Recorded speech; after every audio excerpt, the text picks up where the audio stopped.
प्रदेश में पंचायत उपचुनावों को लेकर प्रक्रिया शुरू हो चुकी है। इस वक्त हमारे साथ बातचीत करने के लिए इलेक्शन कमिश्नर धनपत सिंह जी मौजूद हैं। सर, पंचायत उपचुनावों को लेकर प्रक्रिया शुरू हो चुकी है, नामांकन पूरे हो चुके हैं और आज फाइनल जो स्क्रूटनी है, विड्रॉल है, वो आज हो जाएगा और फाइनल लिस्ट जो कैंडिडेट्स की है वो तैयार हो जाएगी। जी। हमारे 1958 पंचों के पदों के लिए उपचुनाव हो रहे हैं और 18 सरपंचों के लिए। तो इसके लिए 26 तारीख तक नॉमिनेशन इनवाइट किए गए थे। कल स्क्रूटनी का दिन था और आज विड्रॉल की आखिरी तारीख है। आज 3 बजे तक जो विड्रॉल करना चाहेंगे वो उसके बाद फिर फाइनल सूची तैयार होगी।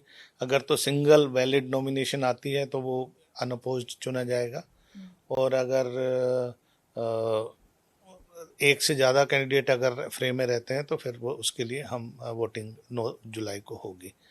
इसी तरह से दो हमारी जो हैं जिला परिषद की सीटें हैं, एक हिसार ज़िले में है और एक हमारी फरीदाबाद ज़िले में है। तो उनके लिए भी उपचुनाव होने हैं और 4 हमारी अब रह गई हैं पंचायत समिति की। एक उसमें से है चरखी दादरी में, एक गुरुग्राम में, सॉरी एक हिसार में, एक कैथल में और एक जो है सोनीपत में। जो नाहड़ पानीपत में एक जो रिक्त पद हुआ था वो उसको स्टे मिल गई है। तो अब 5 की बजाय 4 जो पंचायत समिति के सदस्यों के लिए चुनाव होना है। जो सरपंचों के मेन जिसमें कंटेंशन रहने वाली है वो 18 पंचायतें हैं। तो उनमें जैसे हिसार में बरवाड़ा ब्लॉक में ईसरहेड़ी गांव है। इसी तरह जींद में नरवाना ब्लॉक में फरैन खुर्द है। इसी तरह करनाल में जो चिड़ाव ब्लॉक में हथलाना है और नीलोखेड़ी में गोविंदगढ़ है। कुरुक्षेत्र में शाहबाद ब्लॉक में झंडेड़ी है। महेंद्रगढ़ में अटेली, नांगल में सलीमपुर है। महेंद्रगढ़ ब्लॉक में खातोदड़ा है और नारनौल ब्लॉक में खोड़बा है जहाँ पर ये सरपंचों के लिए उपचुनाव होने। पलवल में हथीन ब्लॉक में लखनौरा है जहाँ पर चुनाव होने हैं। इसी तरह पंचकुला में ज़िले में बरवाड़ा ब्लॉक में सबीलपुर है और रायपुर रानी ब्लॉक में हंगोली है जहाँ पर, और मीरपुर है। 3 ये जो पंचायतें पंचकुला में जहाँ सरपंच का चुनाव होना है, जो पहले नहीं हो पाया था या किसी वजह से खाली हो गई थी। रेवाड़ी जाटूसणा ब्लॉक में कन्होरी गांव है जहां सरपंच का चुनाव होना है। रेवाड़ी ब्लॉक में जाट सायरवास है, वहां पर भी सरपंच का चुनाव होना है।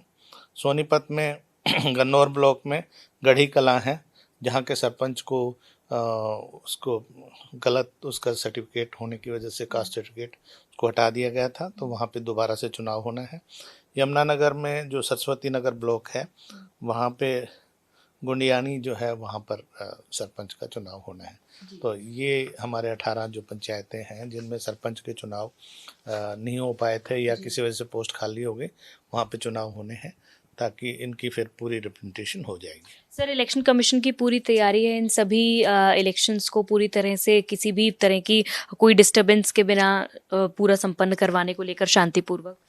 हाँ, उपचुनाव में वैसे तो साधारणतः कोई ज़्यादा दिक्कत नहीं होती है, लेकिन मॉडल कोड ऑफ कंडक्ट को लेके कई बार कन्फ्यूज़न होता है कि भी कितने एरिया में है, क्या पूरे स्टेट में है या पूरे ज़िले में है।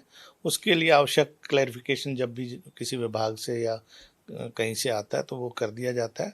उसके लिए जो मॉडल कोड ऑफ कंडक्ट है वो सिर्फ जहाँ पर चुनाव है, मान लीजिए किसी गांव में पंच का चुनाव है तो उस पूरी पंचायत में, पूरे गांव में लागू होगा।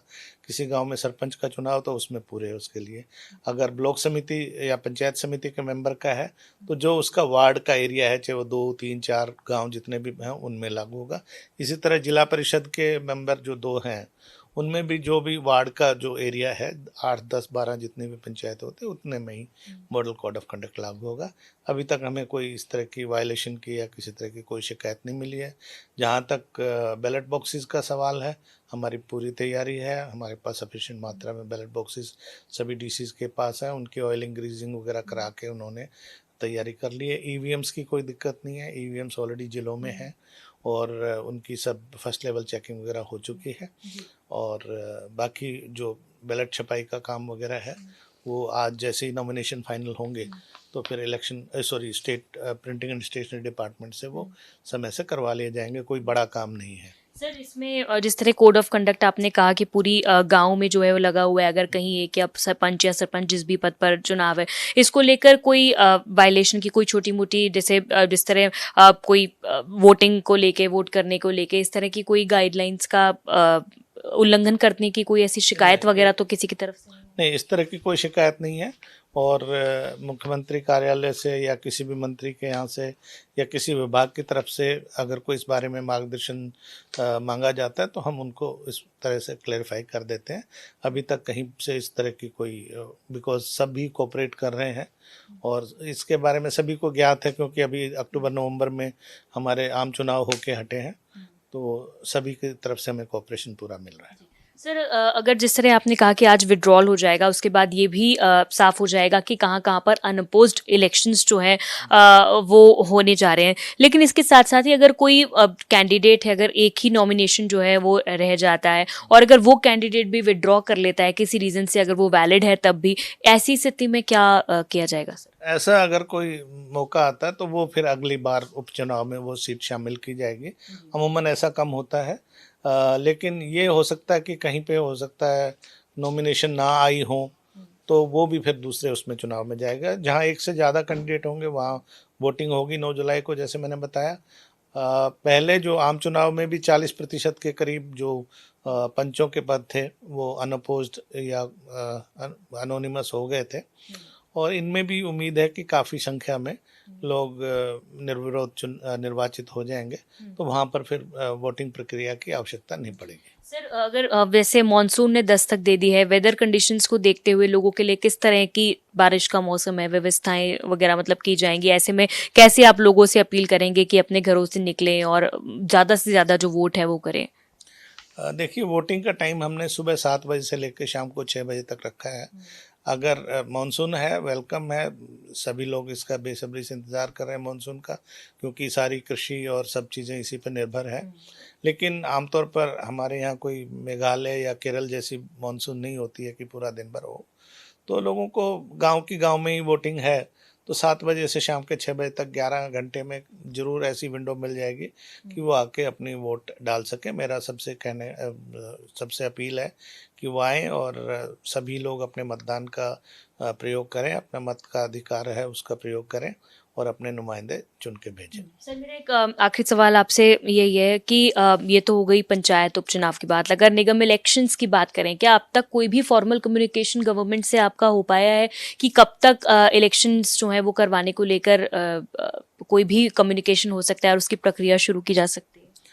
देखिए, हमें खुद चिंता है, क्योंकि नगर निगम फरीदाबाद का चुनाव पिछले साल मार्च में ड्यू हो गया था और हम सरकार से लगातार संपर्क में हैं, पत्राचार कर रहे हैं कि उसकी शीघ्र वार्डबंदी करके और हमें जो मैंडेटरी कंसल्टेशन है एक्ट के हिसाब से वो भेजी जाए, ताकि हम वहाँ पर चुनाव का कार्यक्रम आगे जारी कर सकें।